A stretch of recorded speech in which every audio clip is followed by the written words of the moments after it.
Yo me alegro que finalmente nuestras misiones electorales aparenten servir para algo, porque es el marco que creó nuestra misión electoral y las de las demás instituciones las que parece que por fin están condicionando lo que hacemos aquí. Yo lo primero que quiero decir es que las misiones de observación electoral no sirven para detectar lo que en Georgia se llama la voluntad del pueblo, sirven para detectar la voluntad de los votantes y si votaron correctamente.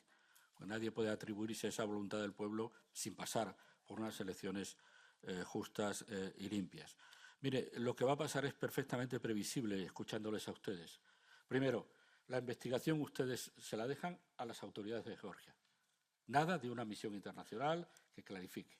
El fiscal general es el encargado para la Unión Europea de verificar lo que han sido las irregularidades en las elecciones.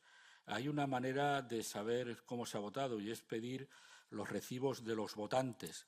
La explicación que ha recibido nuestra embajada allí, ustedes lo saben y no lo han mencionado, es que la Comisión Electoral ha dicho no podemos publicar los votantes efectivos porque estaremos violando el derecho a la privacidad de si un ciudadano vota o no vota, lo cual tiene un sentido legal, pero nos permitiría, si no es así, tener una pintura clara. Pero miren, ustedes han hablado potential reengagement y condition for the reengagement.